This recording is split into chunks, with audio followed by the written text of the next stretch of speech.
यत्र रघुनाथकीर्तनम् तत्र तत्र कृतमस्तकाञ्जलिम् वाष्पवारि परिपूर्णलोचनम् मारुतिम् नमत राक्षसान्तकम् कुण्डइन्दुगर्वं निन्दितापतिमभीष्टसिद्धिदम् कारुणीककलकल्यलोचनम् नौमि शङ्करवनं नमोचनम् प्रभु समर्थ सर्वज्ञ शिव सकलकला गुणधाम योग ज्ञान वैराग्य निधि परतकल्पकरुणाम् वर्णानावर्त संवाराम् हरसानाम् छन्दसामपि मंगलानां च कर्तारं वन्दे वाणी विनायकम्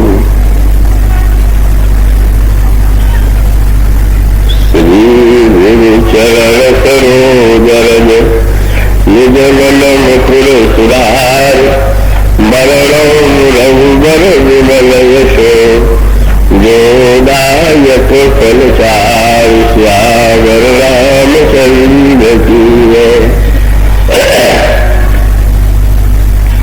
प्रभु सुख आसीना लक्ष्मण बचन कहे छलहीना सुरनर मुनि सचराचर साई मैं पूछूं निज प्रभु की नाई मुझ समझाई कहूं श्री देवा सब तज करम चरण रज सेवा कहूं ज्ञान विराग अरुमाया कहूं सुभगति करऊं विदाया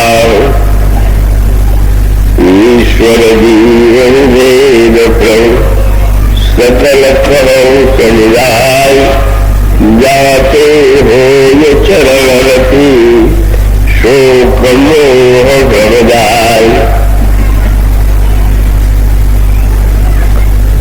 दंडकारण्य में बतवृक्ष की छाया में भगवान श्री रामभद्र अकेले बैठे हुए हैं। श्री लक्ष्मण चरणों में जाकर के प्रणाम करते हैं और बड़े ही निष्ठुर शब्दों में प्रभु से ये कहते हैं कि प्रभु आज आप कृपा करके मुझे ऐसा उपदेश दीजिए कि सब कुछ छोड़ करके मैं आपके चरणों की सेवा करूं।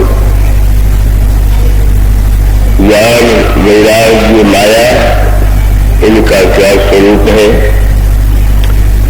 जिस भक्त के द्वारा आप मुझे पर कृपा करते हैं वह भक्ति क्या है? ईश्वर और जीव का क्या भेद है? आप मुझे समझाने की कृपा करें जिससे मेरे हृदय का शोक मोह और भ्रम दूर हो जाए और आपके चरणों में मेरी रति हो जाए। भगवान श्री राम ने बड़े ही संक्षिप्त शब्दों में श्री लक्ष्मण जी के प्रश्नों का उत्तर दिया। इस संदर्भ में जो प्रसंग कल आपके समक्ष चल रहा था कि अगर हम गहराई से विचार करके देखें तो कुछ समस्याएं तो ऐसी हैं जिन पर व्यक्ति का बस नहीं, पर सत्य यह भी है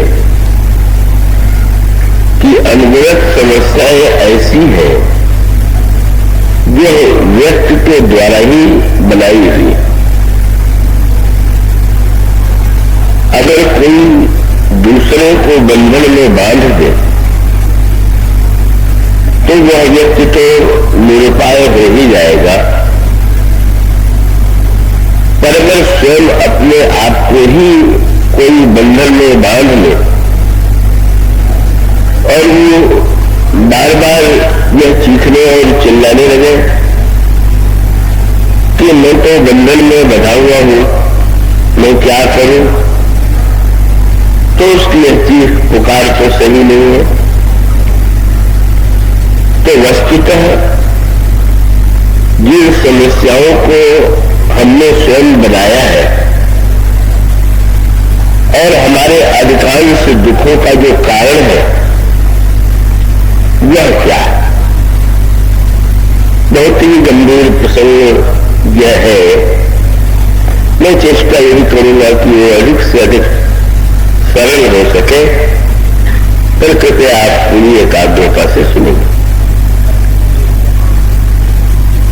उत्तराखंड में और उस संदर्भ से जुड़ी हुई इस बात की ओर मैं आपका ध्यान आकृष्ट कर दूं कि हमारे शास्त्रों की मान्यता ये है, परंपरा ये है कि प्रातः काल जब आप सो करके उठे, कृपा करके जो देवियां बैठ करके बात कर रही और वो संस्कृत है, शास्त्रों की यह मान्यता है कि प्रातः काल होते ही आप शांत होकर के कुछ समय के लिए, कुछ क्षणों के लिए बैठ जाइए और बैठ जाने के बाद आप यह विचार कीजिए कि कौन मैं, कौन। दिन में भी ऐसा विचार कर सकते हैं, करना चाहिए। और सो करके उठने के बाद यह विचार क्यों करना चाहिए, इसका एक संकेत आपके सामने कर दिया गया था कि दिन भर में तो आपका परिचय इतने रूपों में बदल जाता है कि ये निर्णय ही करना कठिन हो जाता है कि इसमें हमारा आपका वास्तविक परिचय क्या है। दिन भर में तो इतने नाम बदलते हैं, इतने रूप बदलते हैं, इतनी हमारी मान्यताएं बदलती हैं। केवल एक रात्रि ही ऐसी है कि जब आप गहरी नींद में सो जाते हैं तो आप कुछ नहीं होते। गहरी नींद में न तो कोई व्यक्ति ब्राह्मण है, न क्षत्रिय है, न वैश्य है, न शूद्र है, न पिता है, न पुत्र है, न बंधु है। तो इसका अर्थ यह हुआ कि रात्रि में जो आनंद की अनुभूति होती है, रात्रि में जो इतना गहरा विश्राम व्यक्ति को मिलता है, उसका रहस्य ही यही है कि वह समस्त उपाधियों से मुक्त हो जाता है। उपाधि शब्द के दो अर्थ हैं। एक तो जब किसी को सम्मान सूचक कोई नाम दिया जाता है तो कहा जाता है कि उनको ये उपाधि मिली हुई। जैसे आज किसी को पद्मश्री, पद्म भूषण या भारत रत्न की उपाधि दी जाती है तो वो स्वयं को भी बड़ा मानता है और दूसरों की दृष्टि में भी वह बड़ा हो जाता है। तो एक उपाधि का अर्थ तो यह है, पर उपाधि का एक दूसरा अर्थ है जो बड़ा विचित्र है। उपाधि का दूसरा अर्थ है उपद्रव। बड़ा विचित्र साहित्य में शब्द चुना। जब उपद्रव के लिए रामायण में कोई शब्द आता है तो बार बार उपद्रव उपाधि शब्द का प्रयोग किया जाता है। तो गहोर ईश्वर करहि उपाधि। जब व्यक्ति ज्ञान की दिशा में अग्रसर होता है तो देवता नाना प्रकार के उपद्रव करते हैं। तो पढ़ते विचित्र बात लगती है, भला इस उपाधि को उपद्रव अर्थ किसने दे दिया? और भाई सत्य तो यही है कि उपाधि तो सचमुच उपद्रव ही है। ये जो उपाधि है, कोई भी उपाधि जन्मजात मिल जाती है। आपका जन्म किसी परिवार में हुआ तो थोड़ा बड़ा होने पर इसको उपाधि मिल गई तुम ब्राह्मण हो, किसी को उपाधि मिल गई क्षत्रिय हो, किसी को मिली तुम वैश्य हो, तुम्हें को किसी को मिली कि तुम शूद्र हो, और किसी को अन्य अन्य रूपों में उपाधि मिली, तो ये भी एक उपाधि है। और वो उपाधि जो है नए नए रूपों में व्यक्ति के सामने आती रहती,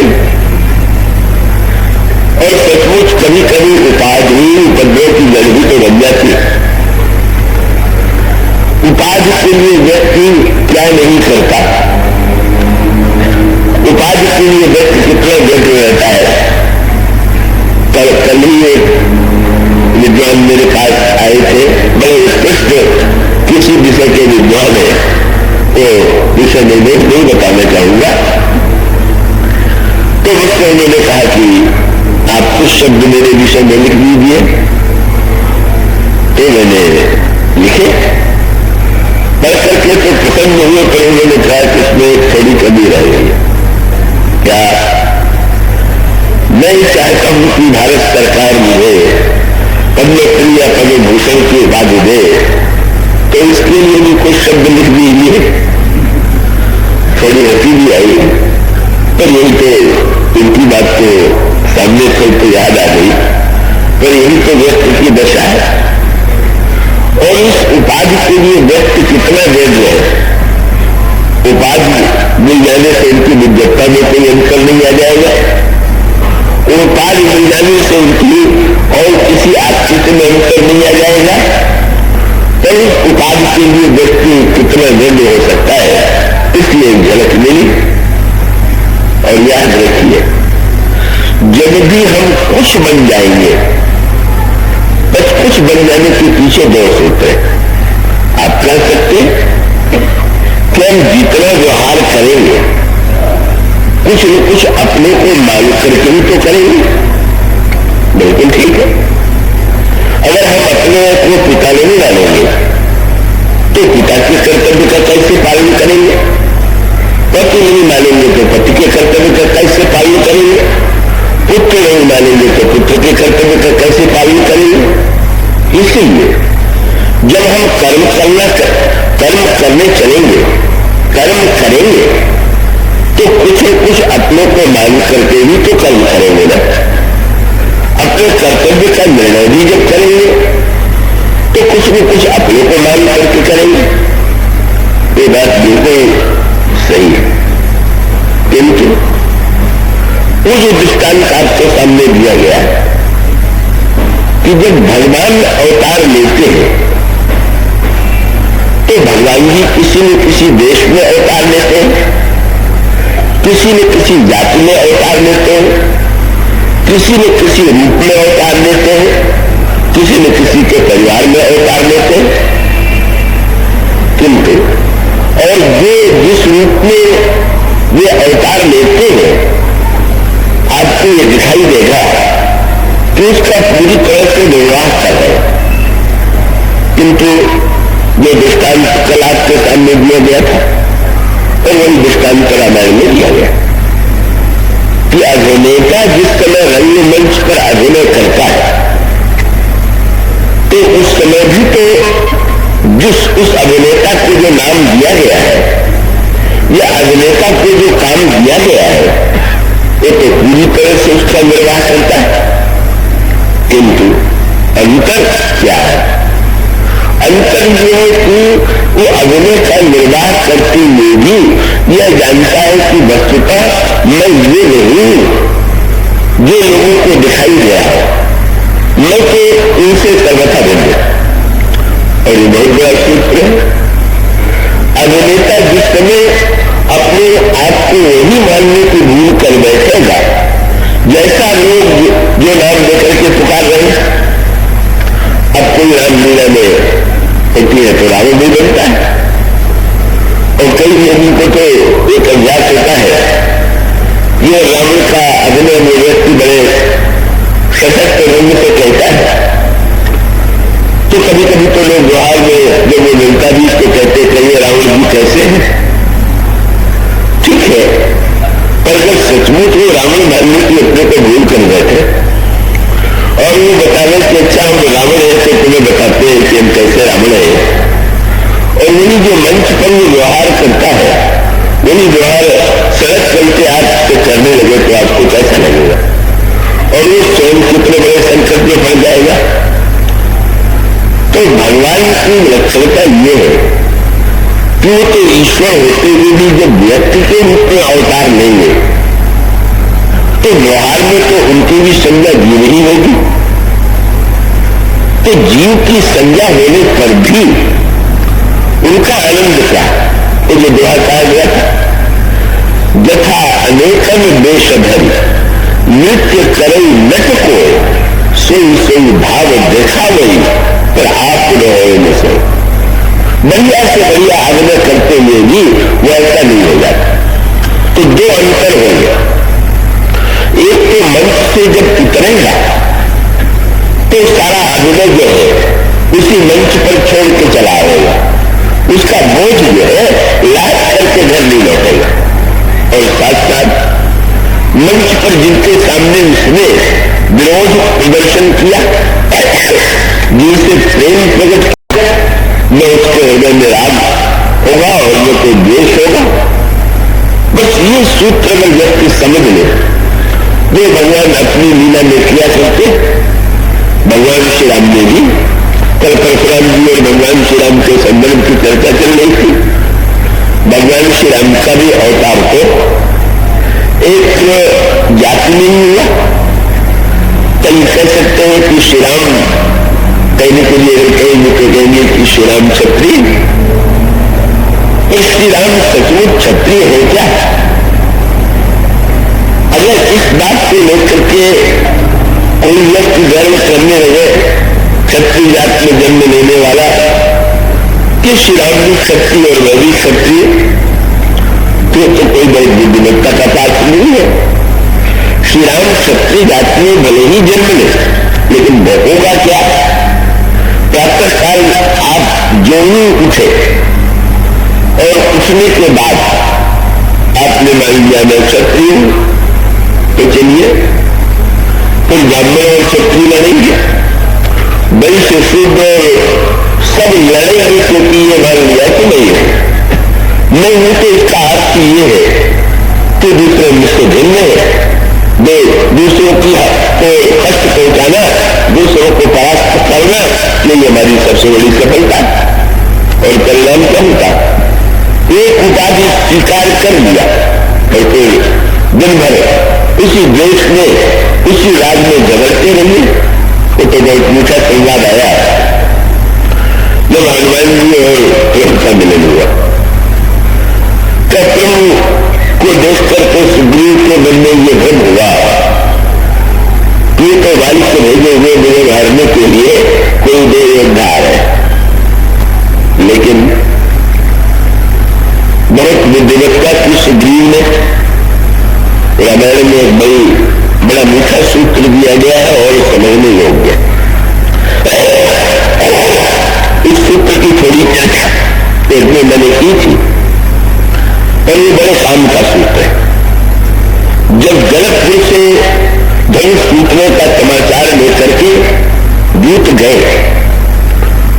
महर्षि दशरथ को उन्होंने वो पत्र दिया जो महर्षि जनक ने और श्री राम ने दोनों ने अलग अलग पत्र दे दिए। महर्षि दशरथ ने उन पत्रों को एक बार नहीं कई बार पढ़ा, पर पढ़ने के बाद भी जैसे उन्हें संतोष नहीं हुआ और तब उन दूतों को पास में बैठा करके उन्होंने इनसे पूछना प्रारंभ किया। तो पहला तो उन्होंने नाता ही नया जोड़ लिया, भैया कहो। अब बेटे दूत थे और ये है चक्रवर्ती सम्राट, ये दोनों में तो स्वामी और सेवक का, राजा और दूत का ही रहता है। पर उन्होंने दूत कर करके नहीं पुकारा, उन्होंने कहा आप तो हमारे भाई हैं। और इसका अभिप्राय क्या हुआ कि देखिए ये जो नाता जुड़ा, नया नाता, इसका आधार कौन है? तो एक नाता तो होता है जाति के आधार पर, कुल के आधार पर, संपत्ति के आधार पर। और एक नाते की रामायण में चर्चा की गई, पूजनीय सुमित्रा अम्मा ने जो लक्ष्मण जी को बताया था, उनका संसार के लोग जाति पाति के आधार पर संबंध जोड़ते होंगे, और सुमित्रा अम्मा ने यही कहा कि पूजनीय प्रिय परम जहाते सब मान्य राम को रखा। बस अब कृपया यहीं से पूरी कलमाता से सुनेंगे। यदि आप शरीर है तो आप शरीर के नाते से नाता मानेंगे, और यदि आप ईश्वर के अंश है, जैसा कि रामायण में आगे चलकर के उत्तरकांड में भी कहा गया, ईश्वर अंश जीव अविनाशी, तो स्वभावतः जो नाता हम स्वीकार करेंगे वह नाता ईश्वर का ही नाता है। और यही भगवान श्री राम शबरी जी से भी कहते, जब शबरी जी ने कहा कि मैं तो बड़े निम्न जात की हूं, मैं तो स्त्री हूं, निम्न तो निज नहीं है, तो भगवान ने कहा कि सुनो, मुझसे इन बातों की कोई बात ये जो तुम कह रही हो इसे कहने की कोई आवश्यकता नहीं है, क्योंकि मैं जाति पाति का नाता कोई मानता नहीं, मानो एक भगत करेगा। तो आज अगर दशरथ और वो दूत भाई हो गए, तो भाई तो न तो जाति के नाते से थे, और न तो भाई एक माता के गर्भ से जन्म लेने वाले के रूप में थे। तो उनका तात्पर्य यही था कि आप कितने सौभाग्यशाली हैं, जब आप हमारे राम के पास से आ रहे हैं, तो मेरी दृष्टि में तो आप मेरे भाई ही है।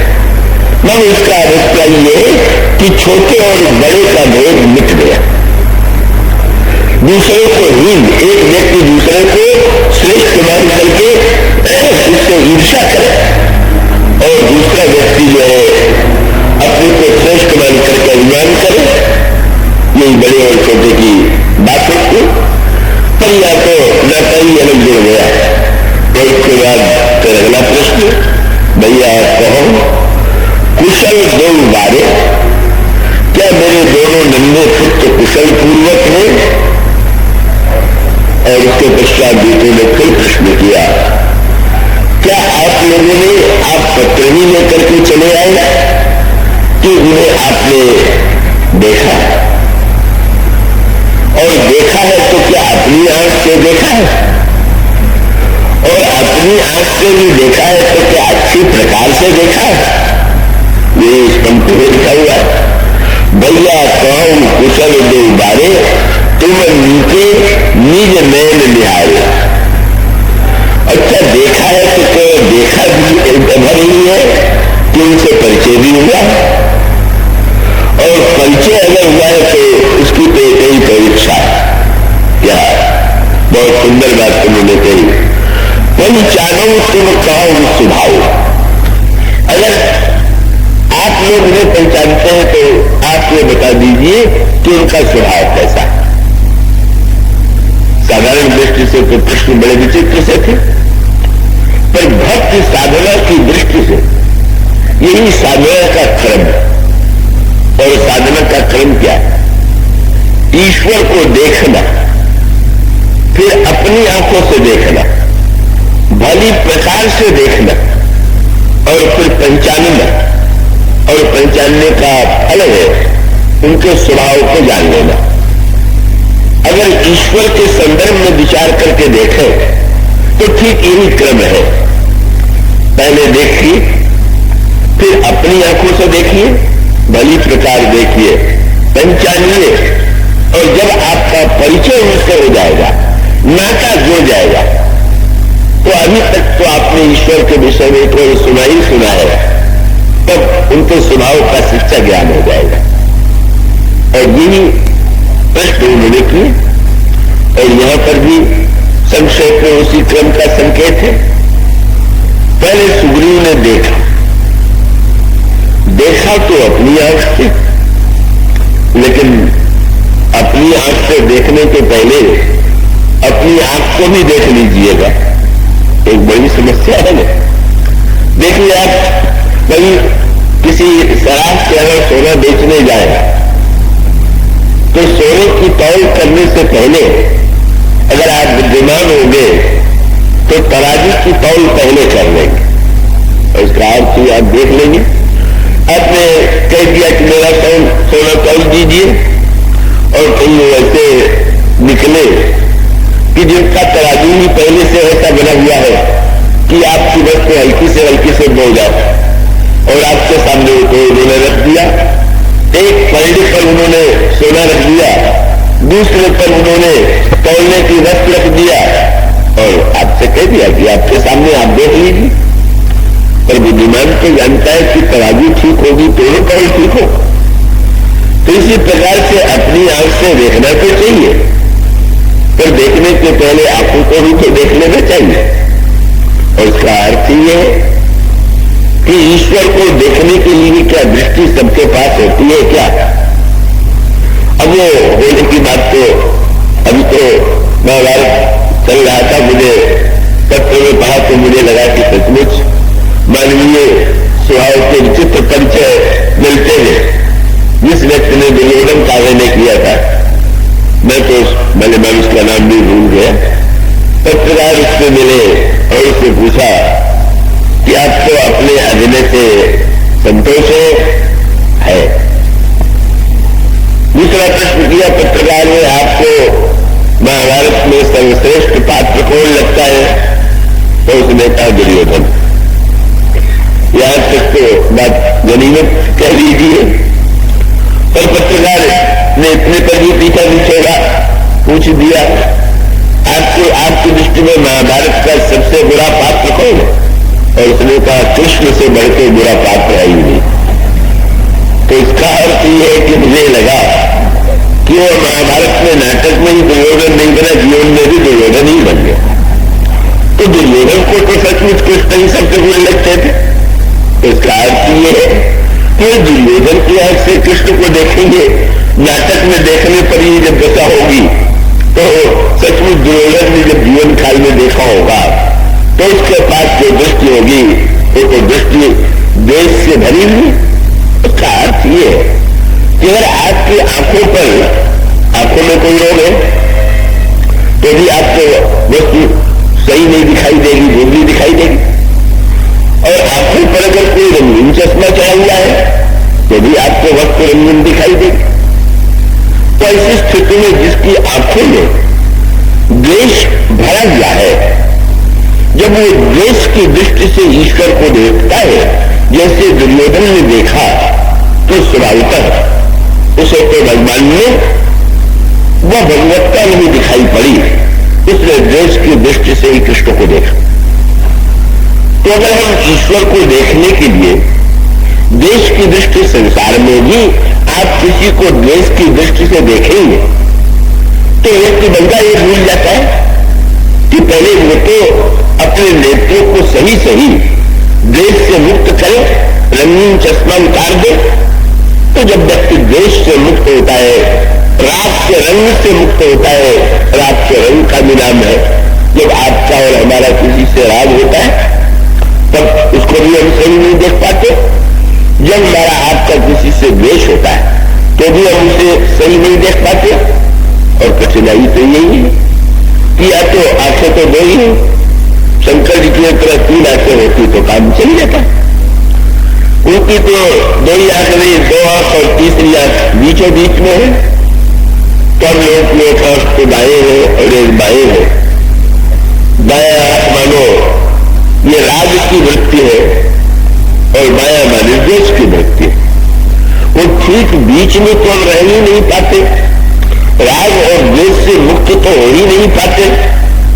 तो ऐसी स्थिति में ईश्वर को प्रारंभ में व्यक्ति जब देखेगा सुगुरुदन में, उन्होंने अपनी आंखों से जब श्री राम को देखा तो उनके आंखों में तो भय और आतंक समाया हुआ था। और जब श्री राम को धनुष बाण लेकर के आपको देखा तो देखते हुए उनको वही भय और आतंक जो है उसी का आरोपण उन्होंने श्री राम में कर दिया। उनको लगा कि बाली ने मेरा वध करने के लिए इन दोनों राजकुमारों को भेजा। तो सुग्रीव का दृष्टि पर भरोसा नहीं करते। उन्होंने हनुमान जी से कहा कि मुझे तो यही लग रहा है, फिर आप जाइए और जाकर के आप निश्चय कीजिए कि मित्रता के भाव लेकर के आए हैं कि शत्रुता के भाव लेकर के आए, और आप यहीं से संकेत कर दीजिएगा। अगर बाली ने भेजा हो तो आप तो अपनी रक्षा कर ही लेंगे, पर मैं तो यहां से भाग ही जाऊंगा, और तो मुझे कुछ आता नहीं भागने के सिवा। हनुमान जी गए। अब आप देखेंगे हनुमान जी ने देखा, अपनी आंखों से देखा, भली प्रकार देखा, पंचाना और स्वभाव को जाना। जितने दशरथ जी के प्रश्न में जितनी बातें हैं, हनुमान जी के इस दर्शन में आपको सब मिल जाएंगी। हनुमान जी गए और प्रारंभ ही जो हुआ तो बड़ा अनोखा हुआ। भगवान श्री राम धनुष बाण लिए हुए, लक्ष्मण जी उनके बगल में, और हनुमान जी ब्राह्मण का वेश बना करके प्रभु के सामने पहुंच गए। और ब्राह्मण के वेश में जो ही पहुंचे, हनुमान जी ने क्या किया? बोले विप्र रूप धर कप उतर गए मां समाई। ब्राह्मण के रूप में जाकर के जब भगवान राम को सिर झुका करके प्रणाम किया तो प्रभु के होठों पर व्यंग की हंसी थी। बाद में कभी हनुमान जी ने तो उसे पूछा, प्रभु मैंने आपको प्रणाम किया तो आपके होठों पर व्यंग की हंसी थी, कोई न कोई रहस्य तो रहा होगा। तो तुमने यही कहा कि मुझे लगा कि तुम वास्तविक ब्राह्मण नहीं हो। वास्तविक ब्राह्मण होते तो क्षत्रिय से प्रणाम कराने के लिए रुकते थे, पर आते ही तुमने ये प्रणाम कर दिया तो लग गया कि तुम्हारा वेश ही ब्राह्मण का है, वास्तविक ब्राह्मण हो। पर आप जानते हैं हनुमान जी ने जो उसका उत्तर दिया था, उसी प्रसंग में वो होठों पर व्यंग देख के समझ गए। तो भगवान श्री राम को प्रणाम करने के बाद हनुमान जी ने जो प्रश्न किया, उस प्रश्न में प्रभु के व्यंग का उत्तर क्या था? कोट। अब आप ही बताइए कि आप कौन? और उसके पश्चात श्यामल गौर शरीरा, श्यामल और गौर शरीर वाले आप कौन? और अगला वाक्य बहुत सुंदर है। शब्द क्या है? बोले क्षत्रिय रूप फिरऊ वन बीरा। क्षत्रिय का रूप धारण करके आप वन में घूम रहे, ये क्या? उत्तर बहुत बड़ा था। प्रभु का व्यंग था कि तुम वास्तविक ब्राह्मण नहीं हो, तो हनुमान जी ने संकेत किया कि आप भी वास्तविक क्षत्रिय नहीं हो, आप भी क्षत्रिय का वेश बना करके ही घूम रहे हो। बहुत बड़ी बात। दोनों सचमुच एक दूसरे को पहचानने वाले। इसका अभिप्राय उन्होंने लिखा क्या? क्षत्रिय। बोले क्षत्रिय रूप फिर क्षत्रिय का रूप धारण करके वन में घूम रहे। मेरे संकेत यह था कि प्रभु अगर नाटक की बात है तो दोनों के नाटक में कमी निकाली जा सकती है। अगर मेरे लिए कहा जा सकता है कि ब्राह्मण होकर के तुमने प्रणाम कैसे कर दिया, तो आपके लिए भी तो ये प्रश्न किया जा सकता है कि क्षत्रिय होकर के भी आपने ब्राह्मण को क्यों नहीं प्रणाम कर दिया। तो इसका अर्थ तो यह है कि सचमुच कहीं न कहीं भाग्य है, और सचमुच दोनों ही ये जानते हैं। हनुमान जी जानते हैं कि मैं ब्राह्मण हूं, वो तो रूप तो बदलते ही रहते हैं। और ये सब केवल हनुमान जी का संदर्भ नहीं है। आप आज जब कहते हो कि आप ब्राह्मण हैं, तो क्या आप दावा कर सकते हो कि पिछले जन्म में भी आप ब्राह्मण थे? और क्या आप ये दावा कर सकते हो कि अगले जन्म में भी आप ब्राह्मण ही रहेंगे? कहीं तो ये नहीं होगा कि जाति में ब्राह्मण क्षत्रिय वैश्य शूद्र किसी जाति में जन्म लेने के बाद सर्वदा उसी जाति में व्यक्ति जन्म लेता रहेगा। बस अंतर सूत्र ये है कि मानो इस सत्य को जानना वो अभिनेता का सत्य है। दोनों अभिनेता एक दूसरे के सामने। हनुमान जी भी एक अभिनेता, वो तो साक्षात भगवान शंकर है, और यह साक्षात ब्रह्म परमात्मा भगवान है। एक आया हुआ ब्राह्मण के वेश में, दूसरा आया हुआ क्षत्रिय के वेश में, और दोनों में जो मीठा संवाद हुआ तो संवाद विरोध से भी भरा हुआ है, व्यंग से भी भरा हुआ है और तत्व और सिद्धांत से भी भरा हुआ। प्रभु नहीं बोले, समझ गए कि ये तो कुछ अनोखा ही लक्षण व्यक्ति सामने है। पर प्रभु से हनुमान जी से प्रभु पूछते हैं आप कौन है, और आगे चल करके प्रभु ने भी कह दिया तो फिर आप बताइए आप कौन हो। पर वहां पर क्रम बहुत सुंदर। प्रभु जब नहीं बोले तो मानो प्रभु ने उनकी ओर देखा, लगता है आपकी दृष्टि तो बड़ी विलक्षण है, तो आपको क्या लगता है कि मैं कौन हूं। तो हनुमान जी ने पहले अपनी आंखों से देखा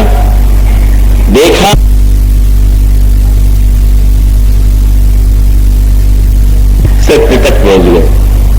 उन्होंने फिर प्रभु से कहा कोटिम श्यामल गौर शरीरा क्षत्रिय रूप फिरौ बल धीरा कठिन भूल कोमल पदगामी कौर हेतु बल विचरण स्वामी मृदुल मनोहर सुंदर गाता सहत विपिन हिम आतप दाता।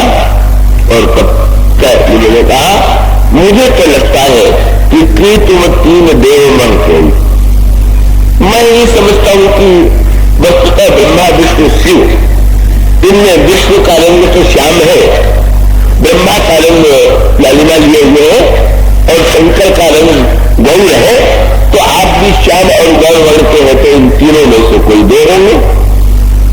प्रभु नहीं बोले और ध्यान से देखा, मनो लगा कि प्रभु कहते हैं कि यदि तुम तीन की कल्पना करते हो तो तुम्हारे मस्तिष्क में ये बात क्यों नहीं आती कि तीन होती तो तीन तो अपनी एक को क्यों छोड़ा।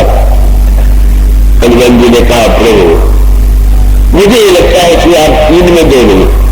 तब कहे बोले नर नारायण की तुम दो ही, नर नारायण ये तो दो ही है, तो लगता है कि आप दोनों नर और नारायण। प्रभु अभी मुस्कुरा करके देख रहे और तब हनुमान जी ने जब वो तुम नीचे निज नयन निहारे गहराई से देखा तो कहने लगे कि प्रभु जग कारण कारण भव भंजन धरणी भार कि तुम अखिल भुवन पति लीन मनुज अवतार। क्या आप सारे संसार के स्वामी का परब्रह्म परमात्मा स्वयं अवतार लेकर के आए हुए हैं क्या। तुमने मुस्कुरा करके देखा, तुमने तीन में दो कहा तो भी ठीक, दो में दो कहा तो भी ठीक। तो जब तुम अंतिम बार तुमने कहा तो तुम ये भी तो दोनों के विषय में अभी तक तो तुम चर्चा कर रहे थे, अब तो तुम क्या मुझे देखने के बाद उन्हें भूल गए क्या। हनुमान जी ने कहा नहीं प्रभु, जब पहले देखा लगा तो लगा कि तीन में से दो है, और गहराई से देखा तो लगा कि दो में दो है, और गहराई से देखा तो लगा दो है ही नहीं, एक ही दो दिखाई दे रहा।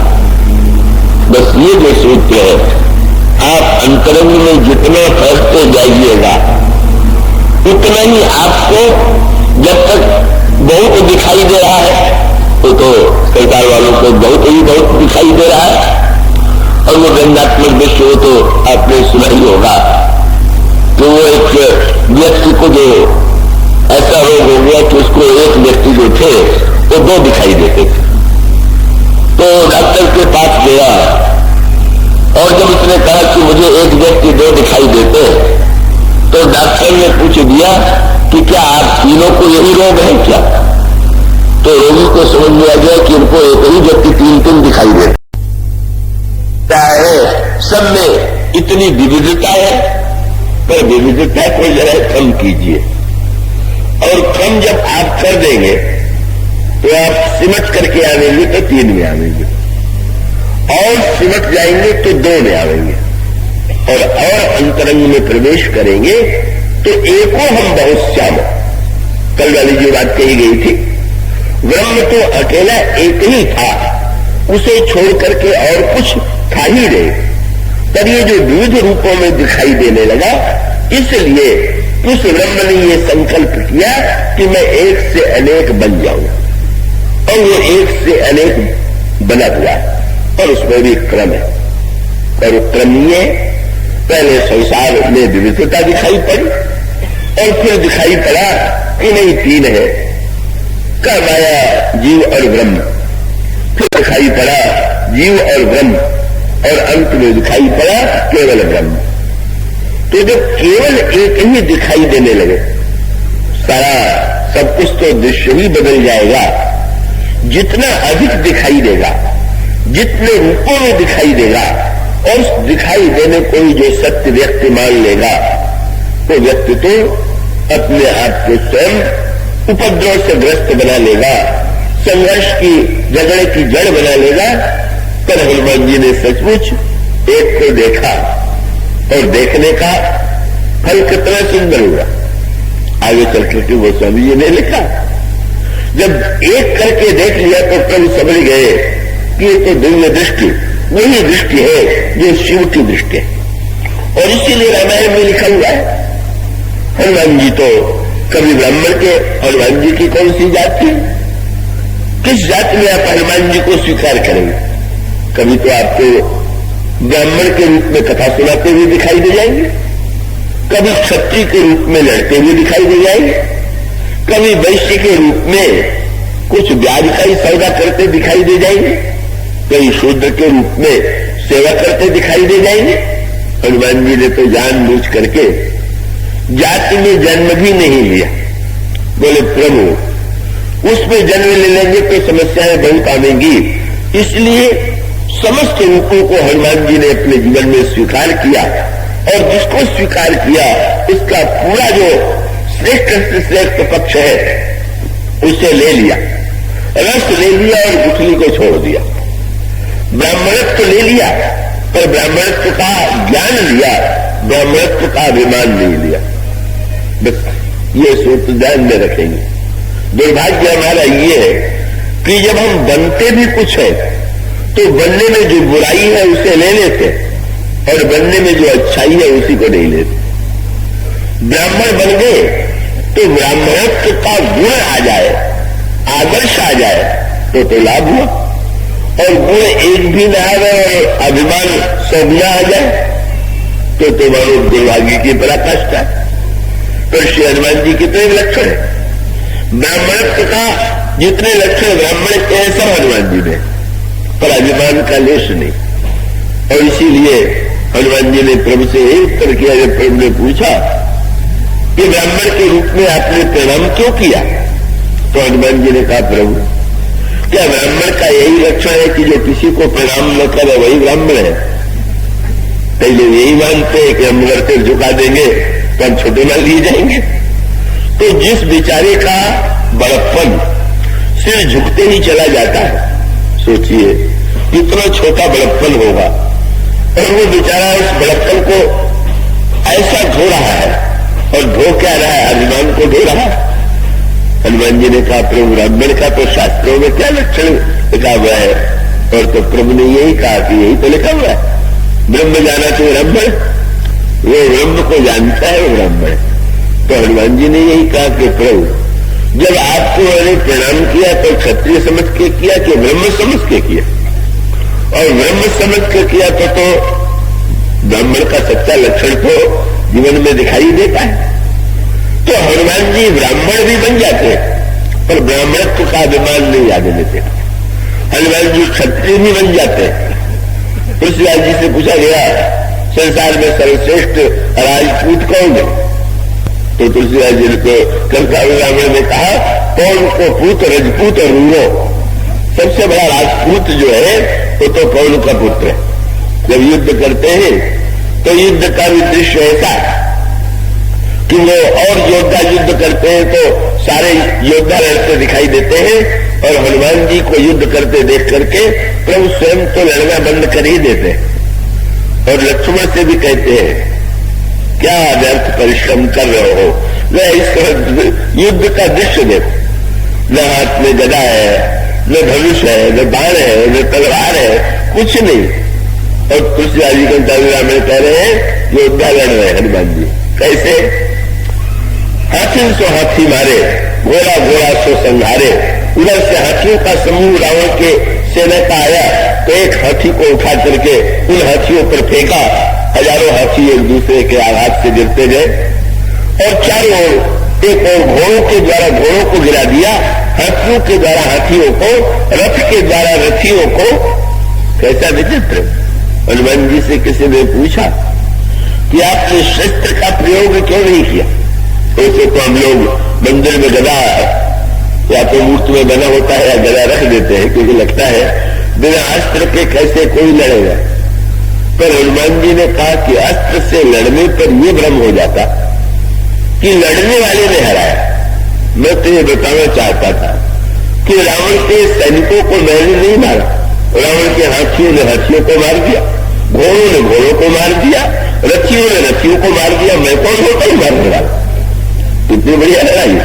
तो स्वामी जी कहते हैं हनुमान जी से, साबत कहत राम ये हर साथ जात, देखो वीर लखन लड़न हनुमान की। लड़े पर मैं योद्धा हूं, मैं सबको परास्त करने वाला हूं, कुछ नहीं। क्षत्रिय के लिए अगर संघर्ष करना है तो युद्ध भी करेंगे, पर विजेता का कोई गर्व नहीं। इसीलिए तो वो जो रावण के दोनों गुप्तचर आए, तो वो जब लौट करके गए तो रावण ने पूछ दिया कि ये बताओ कि उस तपस्वी की सेना में कौन कौन से योद्धा है? और तब उन्होंने जो योद्धाओं का नाम लिया, द्विविद, महेंद्र, नील, नल, अंगद, गद, विकटास, दधि मुख, केर, निसठ, सठ, जामवंत, बलराज। पूछ दिया, अरे उस बंदर का तो नाम बताओ, जिसने नगर जलाया था वो तो बड़ा ही विचित्र स्वभाव का था। मैंने पूछ दिया कि तुम कौन हो, तो भाषण तो बहुत लंबा दिया पर नाम अपना नहीं बताया। तो उन्होंने यही कहा, महाराज उसके नाम का तो पता नहीं, क्या उसको देखा नहीं? क्या देखा तो उसके नाम का पता क्यों नहीं लगाया? बोले महाराज समस्या ये थी कि जेही पूरे दहेऊ हतेऊ सुत तोड़ा, सकल कपिलमा कई बल छोड़ा। जिसने नगर जलाया और सेना को मारा वो सबसे कमजोर बंदर। ये कौन सा गणित? हनुमान जी तो सबसे बड़े पहलवान है, पर उनका क्या दोष? और जितने बंदर थे वो गरज रहे थे, हनुमान जी ही चरणों में बैठते आंसू बहा रहे, तो उन्होंने गणित कर दिया योद्धा है वो गरज रहे हैं, और जो सबसे कमजोर है वो आंसू बहा रहा है। और उसका अर्थ लंका जलाया, सब कुछ किया, पर क्षत्रियत्व को वही छोड़ा है। भगवान को देखा, ब्राह्मणत्व का आनंद ले लिया, ब्राह्मणत्व के अभिमान को वही छोड़ दिया। और उसका कितना अधिक आनंद उन्होंने लिया, सब बन गए। और सब बन जाने के पश्चात भी कब से प्रभु ने यही कह दिया कि सुरसुत तो उन्होंने में नहीं, जैसे जैसे कब व्यापार करते हैं हनुमान जी से प्रभु ने कह दिया मैं तो तुम्हारा ऋणी हूं। तो प्रभु ने, हनुमान जी ने यही कहा कि प्रभु अब वो ऋण की बात तो आप जाने ही दीजिए, लेकिन ना तो भगत तो अति सुखदायी ने देव कृपा करी अन पाए नहीं, आप तो ब्याज में अपने चरणों की भक्ति दे दीजिए। ऐसे चतुर्व्यापारी है, ऐसे योद्धा है, सबको परास्त कर देते हैं। और क्या सुंदर बात, जब प्रभु से कहने लगे कि मेरे पीठ पर बैठ जाइए, तो प्रभु ने पूछ दिया अभी तो तुम ब्राह्मण बन करके आए थे, अब इस रूप में क्यों आ गए? बोले प्रभु ब्राह्मण बन करके अगर मैं कहूंगा कि मेरे कंधे पर बैठ जाइए तो आपके समक्ष मर्यादा का संकट आ जाएगा कि ब्राह्मण के कंधे पर हम कैसे बैठे। पर पशु के कंधे पर तो कोई भी बैठ सकता है, इसलिए अब तो पशु ही है। और उसका अर्थ यह है कि हनुमान जी सब कुछ बन करके भी कुछ नहीं बने, और जिस समय जो बने उसका पूरा आनंद ले लिया। और इसीलिए तो बड़ी प्रसिद्ध बात आपने सुनी होगी कि वो प्रभु की सभा लगी हुई थी, और हनुमान जी का जैसा स्वभाव है, कब प्रभु के चरणों में दृष्टि गड़ाए हुए, आंखों में आंसू लिए बैठे हुए हैं। ऋषि मुनि भी वहां पर एकत्र थे। उनको लगा कि इतने दिन तक भगवान के निकट रह करके भी लगता है हनुमान को तत्व ज्ञान नहीं हुआ। तत्व को आंसू बहाने की भला क्या आवश्यकता? क्यों नहीं ये सिर उठा करके कोई और बात करते? तो प्रभु तो बड़े कौतुकी, और कौतुकी प्रभु ने हनुमान जी को कहा, हनुमान, हाथ जोड़ के हनुमान जी ने देखा, पूछ दिया प्रभु क्या आज्ञा है? और प्रभु ने पूछ दिया, हनुमान तुम कौन हो? को हम के स्थान पर प्रभु हनुमान जी से पूछते हैं तुम कौन हो? हनुमान जी ने तुरंत कहा, प्रभु मैं तो आपका दास हनुमान हूं। पर एक शब्द जोड़ दिया, क्या? वह देह दृष्टास्त्र दास हूं, शरीर की दृष्टि से मैं आपका दास हनुमान हूं। प्रभु ने कहा, मैं शरीर की दृष्टि से नहीं पूछ रहा हूं, तुम वस्तुतः कौन हो? तुमने बुद्धि दृष्टास्त्र सका, बुद्धि की दृष्टि से मैं ईश्वर अंश जीव अविनाशी आपका अंश हूं। प्रभु ने मुस्कुरा करके कहा, बुद्धि की दृष्टि से नहीं, तत्वतः तुम कौन हो? तब हनुमान जी ने जो वाक्य कह दिया, उसको सुनकर के सारे आश्चर्य चकित हो गए मुनि। हनुमान जी ने यही कहा, देह दृष्टा सिवा दासो हम, बुद्धि दृष्टा तो सका, और वस्तु तस्तु तमेवा हो। वस्तुतः तो मैं आपसे अलग कुछ हूं ही नहीं, हम तो आपसे सर्वथा अभिन्न है। इतने निश्चिता मति, ऐसा मेरा दृढ़ निश्चय। और मानो चकित हो गए और इसका अभिप्राय उन्होंने कहा कि प्रभु फिर भी मैं यही चाहूंगा, मुझे तमेवाहम होते हुए भी मैं तो निरंतर सेवक के रूप में आपकी सेवा करता रहूं, यही मुझे अभिष्ट है। मानो ब्रह्म के रूप में अपने आप को ब्रह्म से अभिन्न कर करके उन्होंने ज्ञान का अभिमान नहीं पाल लिया, तब भी सेवा की व्यग्रता ही हनुमान जी के द्वारा प्रकट हुई। और यही तब हुआ था जब वो लंका से लौट करके आए, चरणों में गिर पड़े और प्रभु बार बार उठाने लगे। बार बार प्रभु चाहे उठावा और नहीं उठते, तो उस समय प्रभु ने भी हनुमान जी से विरोध किया था। हनुमान सारे संसार के लोग कहते हैं हनुमान तो ज्ञानियों में अग्रगण्य है, पर लगता है कि ज्ञान में कुछ कमी है। क्या? तो ज्ञान में कमी न होती तो चरण से उठा के मैं हृदय से लगाना चाहता हूं, तो तुम्हें संकोच न होता? संकोच क्यों होता? इसका अर्थ है कि तुम्हारे मन में ये भावना है कि मैं छोटा हूं, चरण में रहना ठीक है, हृदय में लगना ठीक नहीं। पर हनुमान जी ने जो उत्तर दिया वही वस्तुतः वास्तविक उत्तर है। हनुमान जी ने चरणों को कस के पकड़ लिया और ये कहा कि प्रभु, जब आप स्वयं स्वीकार करते हैं कि चरण और हृदय में कोई भेद ही नहीं है, तो आप मुझे उठा करके हृदय से क्यों लगाना चाहते? और उसका अर्थ क्या? ब्रह्म में भी क्या कुछ ऊंचा और नीचा होता है क्या? अब योग आप सोचिए कि आप एक मिठाई की का कोई खिलौना खरीद करके ले आओगे और उसके बारे में निर्णय करें कि इसको सिर की ओर से खाए कि पूंछ की ओर से खाए कि पैर की ओर से खाए, तो क्या जहां केवल मिठाई ही मिठाई है वहां कोई अंतर है क्या? और इसका अर्थ ये है कि हनुमान जी का अभिप्राय ये है कि यदि सब ब्रह्म है और मैं ब्रह्म से अभिन्न हूं, तो इसका अर्थ नहीं कि सिंहासन पर बैठ करके मैं लोगों से कहूं कि मैं ब्रह्म हूं, तुम मुझे प्रणाम करो। इसका अर्थ है कि अगर वो ब्रह्म है तो अपने आप को दास बना करके सेवा करने में आनंद का अनुभव करते हैं।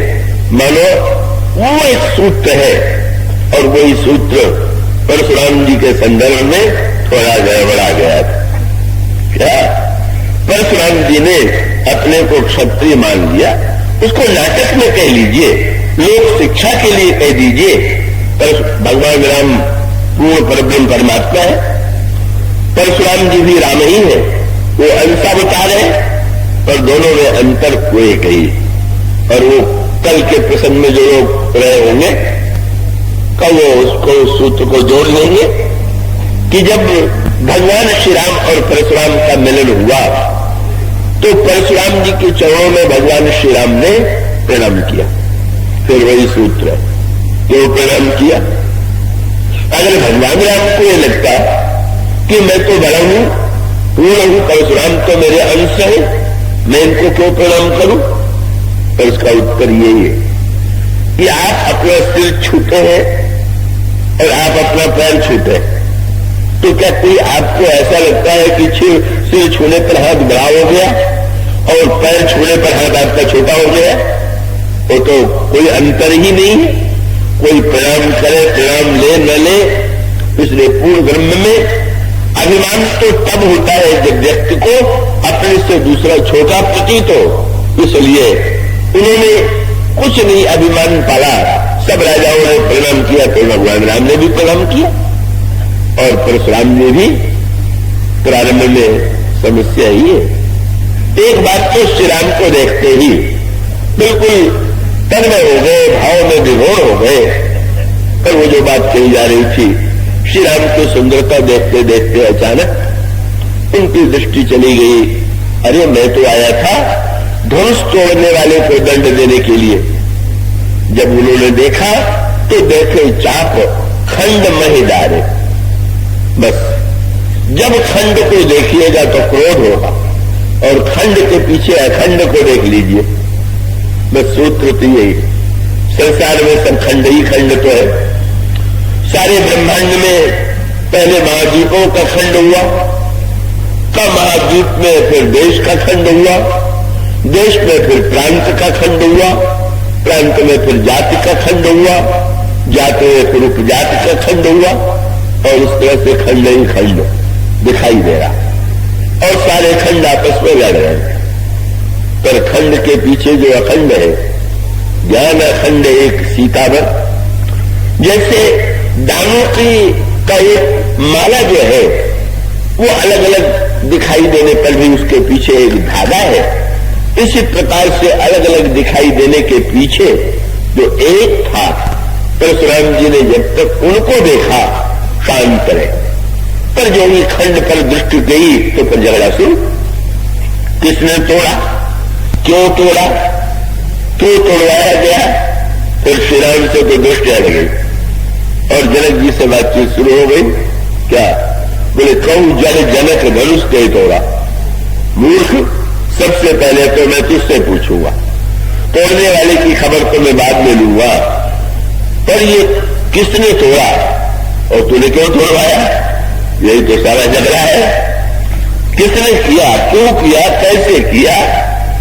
और तब जनक जी तो बेचारे जानते हैं कि उत्तर देने पर इनके पास तो एक फरसा ही है और फरसा भी जो है वो विलंब नहीं करता सिर काटने में, वो नहीं बोले। और उसके बाद भगवान राम और परशुराम का संवाद हुआ। अब एक सूत्र है, मैं उसको आपका ध्यान आकृष्ट करूं। रामायण में कहा गया कि ये जीव जो है वो तो ईश्वर का अंश ही है और ईश्वर के जो लक्षण है वही जीव में। ईश्वर अंश, जीव अविनाशी, चैतन अमल, सहज सुख राशि, लेकिन सो माया बस परेऊ गोसाई, बनेऊ कीट मरकट की नाई, जय चेतन ही ग्रंथ परि गई, जन्म मिशा छूटत कठिनाई। यही कहा गया, जीव माया के बंधन में बंध गया। ये माया का बंधन, माया है कौन? माया अगर कोई स्त्री है तो उसके बंधन से कौन कैसे छूटेगा? इसी जो लक्ष्मण जी और भगवान राम का संवाद है, उसी में लक्ष्मण जी ने प्रभु से पूछ दिया, प्रभु सुनते हैं आपकी माया बड़ी प्रबल है। तो प्रभु ने हंस करके कहा, लक्ष्मण माया मेरी कहाँ है, ये तो संसार वालों की ही माया। क्यों? बोले मैं और मोर तोड़ते माया और यही बस कीने से जीव निकाया। ये जीव नहीं, मैं और मेरापन, तुम और तेरापन, ये दोनों का विभाजन करके सारा झगड़ा। बस आप विचार करके देखिए, अगर ये मैं और तू न होता और वो मैं और तू कितना बढ़ता जाता है, उसको अधिक कहने की आवश्यकता नहीं है। बस यही माया का चक्र है और यही व्यक्ति बांधे हुए। और ये मैं और मेरापन ईश्वर का बना हुआ है कि जीव का बना हुआ? इसलिए रामायण में कबीरदास जी का और यहाँ तुलसीदास जी का सिद्धांत है कही। तो उसे कबीरदास से किसी ने पूछा कि आप जो है बंध है कि मुक्त है? और संसार वाले माया के बंधन में बंधे हुए हैं, उसका अर्थ क्या है? और तब कबीर ने वही रामायण का जो भगवान राम का वाक्य है, मैं और मोर तोर तो माया, कबीरदास जी ने कहा मैं और तू की जेवरी बंधो सकल संसार, मैं और तू की रस्सी में सारा संसार बन गया। पर आप बस उन्होंने जो बात कही, मैं और तू की जेवरी बंधो सकल संसार, तो दास कबीरा क्यों बंधे जिसके राम आधार। पर ये दास कबीर कैसे बनेगा जिसके आधार तो श्री राम है? और यही बात सचमुच बस परशुराम जी ने मैं मान लिया, मेरा मान लिया, मैं क्षत्रिय हूं, क्षत्रिय को मैं ब्राह्मण हूं, क्षत्रिय को दंड देना, अन्याय को नष्ट करना मेरा कर्तव्य है, ये धनुष मेरे गुरु जी का है। बस यही मैं और तू की जेवरी, मेरे गुरु जी का धनुष और तोड़ने वाला मेरा विरोधी कौन है, वो उसको दंड देना ये मेरा कर्तव्य है। और इसीलिए जो वार्तालाप हुआ वो तो अनेक रूपों में कई बार रखा गया है, और चाहे जितने रूप में आप पढ़िए उसके तत्व है, पर संकेत यही था। जब जनक नहीं बोले तो लक्ष्मण जी, भगवान श्री राम ने यही कहा कि नाथ शंभु धनु भंजनिहारा, कोई है कोई एक दास तुम्हारा, धनुष तोड़ने वाला आपका कोई सेवक होगा। इतनी घुमावदार भाषा बोलने की क्या आवश्यकता? सीधे से कह दे मैंने तोड़ा। अब कितनी घुमावदार भाषा की तोड़ने वाला आपका कोई सेवक होगा और आप आज्ञा दीजिए। सचमुच परशुराम जी इस भाषा को समझ नहीं पाए। उनको लगा श्री राम के शील से तो बड़े प्रभावित थे, तो उनको लगा कि राजकुमार इतना शीलवान है कि इसको ये लग रहा है कि मैं जान लेने के बाद जिसने धनुष तोड़ा होगा उसका सिर काट लूंगा, तो इसीलिए उसको बचाने के लिए ऐसी भाषा बोल रहा। उन्हें क्या पता था कि तोड़ने वाले यही है? वो तो नहीं समझ रहे थे, क्योंकि तोड़ने धनुष तो टूटा, पर तोड़ने वाले का तो कोई अक्षर कोई लक्षण श्री राम में नहीं मिला। क्या या तो धनुष तोड़ने वाला अकड़ के खड़ा होगा, पहलवान लोग जो कुश्ती जीतते हैं तो देखने योग्य होते हैं, और जिस क्षेत्र में जो जीतता है उसको देख के लग जाता है कि हाँ भाई ये जीते हुए हैं। तो श्री राम के मुंह पर तो कोई अंतर नहीं, कोई भाव नहीं है, तो बिल्कुल सहज है। इसीलिए तुलसीदास प्रसंग में बार बार श्री राम के लिए एक ही शब्द लिखा है, और शब्द ही तो प्राण है, और वो ये भगवान राम ने एक रामायण में सूत्र दिया। उनसे पूछा गया जब आपका कोई दर्शन करता है तो उसको आप क्या फल देते? आपने पढ़ा भगवान ने नहीं कहा कि राजीवता देता हूं, संपत्ति देता हूं, ये दे देता हूं। क्या कहा उन्होंने? मम दर्शन फल परम अनूपा, क्या बोले जीव पाव निज सहज स्वरूप। बस मेरे दर्शन का एक ही फल है कि जीव अपने स्वरूप को जान लेता है। मैं उसे बता देता हूं, कुछ मांगने की आवश्यकता नहीं है, तुम तो अपने आप को ही पहचान लो कि तुम कौन हो। भगवान का जो स्वरूप है वो सहज है। इसीलिए धनुष तोड़ने के लिए लोग रहे हैं, बैठे हुए। किसी ने पूछ दिया आप तो श्री सीता जी को से इतना प्रेम करते, और वो जानकी जी व्याकुल हो रही और आप धनुष तोड़ने के लिए उठे ही नहीं रहे, क्या आपका स्नेह कुछ कम हो गया था क्या? प्रभु ने हंस करके यही कहा कि अगर मुझे ये भ्रम होता कि धनुष टूटने के बाद सीता मिलेंगी तो मैं धनुष तोड़ता। मुझे तो पता ही था कि मुझसे अलग जब है ही नहीं, तो जब अलग नहीं है तो इनको पाने के लिए इस चक्कर में क्यों बताऊं? तो फिर आपने बाद में तो तोड़ दिया। बोले भाई धनुष नहीं तोड़ा, जनक का भ्रम तोड़ दिया। उनको ये भ्रम हो गया था कि जब धनुष टूटेगा तो मेरी पुत्री का इनसे विवाह होगा अपने स्वरूप का, और इसीलिए विश्वामित्र जी ने कहा उठो। उठे तो कैसे उठे? बोले ठाड़ गए उठी सहज सुभाए, बिल्कुल सहज भाव से। और जब चले तो सहज ही चले सकल जगत स्वामी, खड़े हुए तो सहज भाव से, चले तो सहज भाव से। और देख करके रानियां आंसू बहाने लगी। जब उठने में और चलने में ये दशा है तो क्या धनुष तोड़ेंगे? कोई विचित्र लग ही नहीं रहा है कि किसी बड़े कार्य को करने के लिए कितनी सावधानी से उठा जाता है। लगता ही नहीं कि चलने में कोई गति में सहज भाव से जैसे आए थे वैसे चले जा रहे हैं। पर सहज तो सहज ही है, वो अपने सहज में इसलिए टूट गया तो उसके लिए क्या है अंतर? न टूटता तो क्या उसके लिए अंतर? टूटना और न टूटना दूसरों के लिए कोई अर्थ रखता है पर उनके लिए नहीं। और इसलिए जब परशुराम जी पूछते हैं तो श्री राम का ने सूत्र दे दिया। उनका तात्पर्य ये था कि जब धनुष था तो तोड़ने वाला था और धनुष टूट गया तो तोड़ने वाला भी चला गया। बस यही है सगुण से निर्गुण बन जाना। जिस समय जो काम करना हो उतने देर कीजिए और उसके बाद उस बोझ को उतार करके रख दीजिए। आप अध्यापक हैं, व्याकरण के तो पढ़ाइए, पर घर में बच्चे से गोद में लेते ही व्याकरण के अध्यापकत्व को भूलिए। तुम्हारे उच्चारण में ये दोष है, तुम्हें मैं उत्तीर्ण कर दूंगा, पास नहीं होने दूंगा। तो वो तो चाहे पास हो चाहे फेल हो, पर आप तो फिर में उत्तीर्ण हो ही गए। और इसलिए भगवान राम का तात्पर्य था मेरा जब तक रहा होगा तब तक तोड़ने वाला रहा होगा। धनुष भी तो टूट गया, तोड़ने वाला भी चला गया। अब तो आप खड़े हैं, आपके सामने सेवक खड़ा है। परशुराम नहीं समझ पाए और तब लक्ष्मण जी ने रास्ते खोल दिया। कहने लगे महाराज, आप परशुराम जी ने तो मिल करके कहा कि तुम्हारी इस भाषा से मैं प्रभावित नहीं होऊंगा। धनुष तोड़ने वाला तो मेरा शास्त्रार्जुन के समान शत्रु है। तब लक्ष्मण जी मुस्कुराए और उन्होंने तुरंत कहा कि महाराज बहु धनु ही तोड़ी लड़ी खाई, कबू न असर से की न गोसाई। बचपन से हम तो धनु ही तोड़ते ही आए और यही तो इनका कार्य है अनंत भगवान का।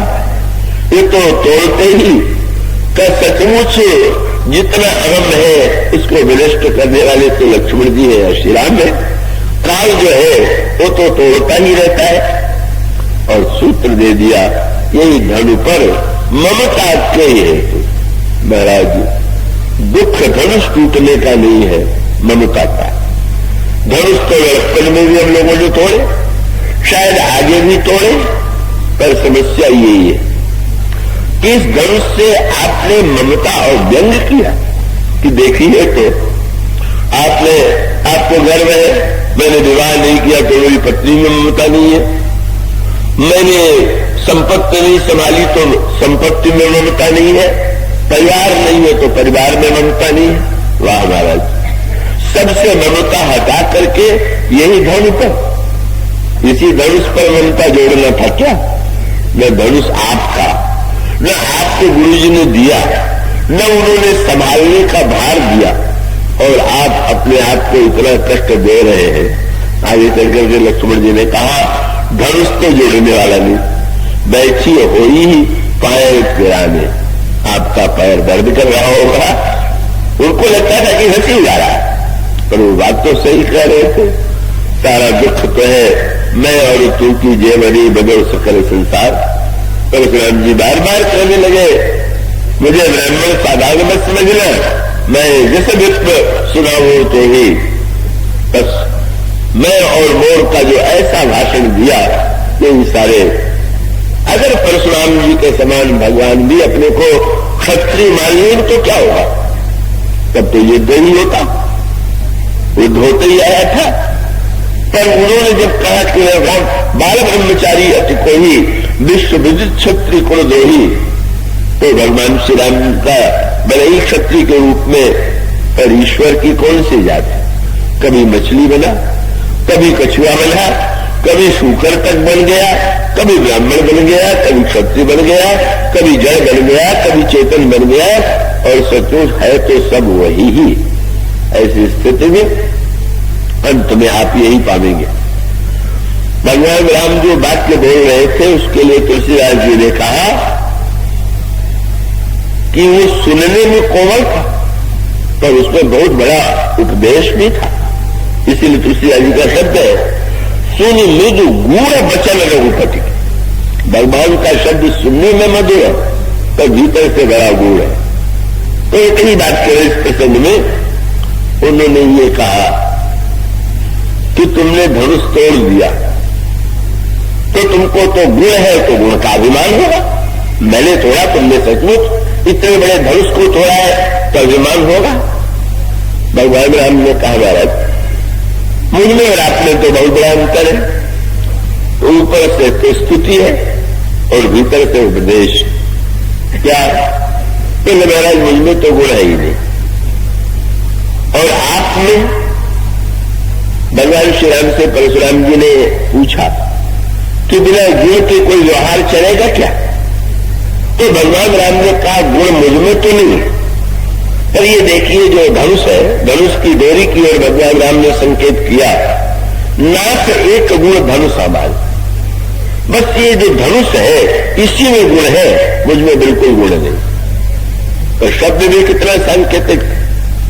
भगवान राम को लड़ना होता था, युद्ध करना पड़े तो डोरी चढ़ा देते थे और युद्ध समाप्त होते ही डोरी उतार देते थे।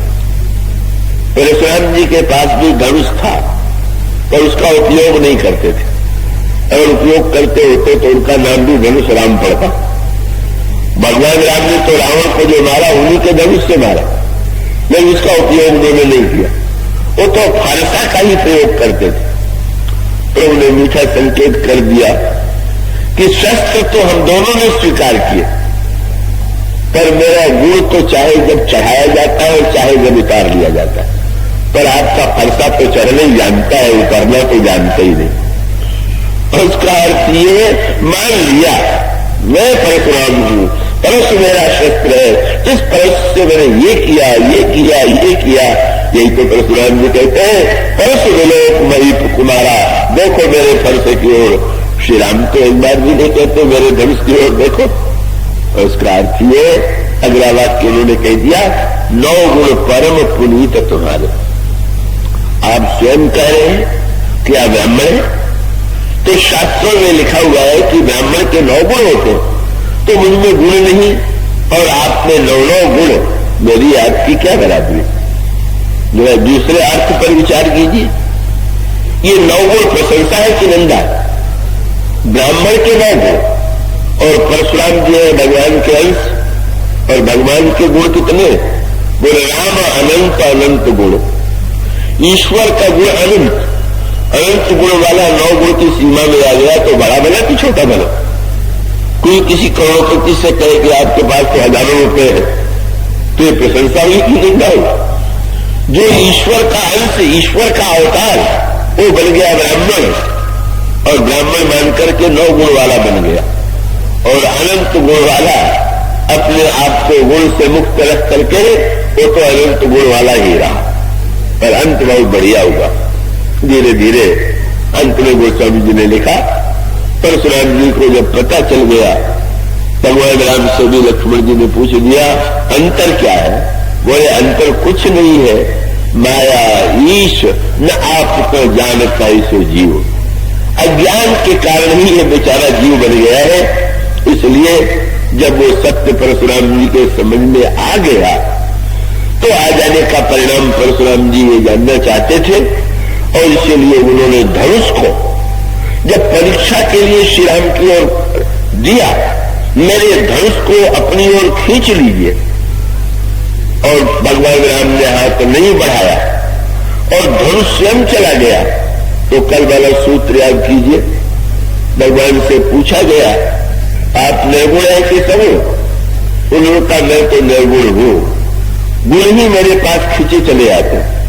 तो परशुराम जी के धनुष में भी तो गुण है, इस निर्गुण के पास गुण स्वयं खींचा हुआ चला गया, उनके हाथ में चला गया। मानो जो ही हाथ में चला गया, परशुराम जी घाटे में रहे कि लाभ में रहे? बहुत बड़ा लाभ हो गया। क्या? ये नहीं कि मैं हार गया तो मैं छोटा हो गया, यही अंतर था। अगर ये समझते कि दूसरे ने मुझे हरा दिया तो क्रोध आता, बदला लेने की वृत्ति आती, पर कितना आनंद आया। बस किसी ने पूछ दिया आप इतने प्रसन्न होकर के क्यों जा रहे हैं? धनुष तो आपका उनके पास चला गया। उन्होंने कहा बहुत दिनों तक धनुष का बोझ कंधे पर ढोया, अब दूसरे के कंधे पर चला गया तो मैं निश्चिंत हो गया, मैं तो भार से मुक्त हो गया। और वहां पर वो शब्द आता है, उन्होंने श्री राम की जो स्तुति किया उसमें 9 बार जय शब्द का प्रयोग किया। जय वंश बनज बन भानु और कई जय जय जय। किसी ने परशुराम जी से पूछा कि 9 बार आपने जय शब्द का प्रयोग क्यों किया? परशुराम जी ने कहा राम ने मुझसे कहा था कि ब्राह्मण के आप में 9 गुण हैं, तो मैंने 9 गुण उनको अर्पित कर दिया। बोले अब ये 9 गुण आपके हो गए, मैं भी निर्गुण हो गए। बस वो स्वयं निर्गुण निर्गुण निर्गुण मिले, निर्गुण निर्गुण बन गया। और उसका सूत्र यही है, जब कुछ बनेंगे तो लड़ाएंगे और बने तो अभिनेता की तरह ही बने, राग द्वेष लेकर के न बने। इस सूत्र को जानकर के ही व्यक्ति जो है शोक मोह भ्रम से मुक्त हो सकता है। कल इस प्रसंग का समापन। आज इतना ही। बोलिए सिया।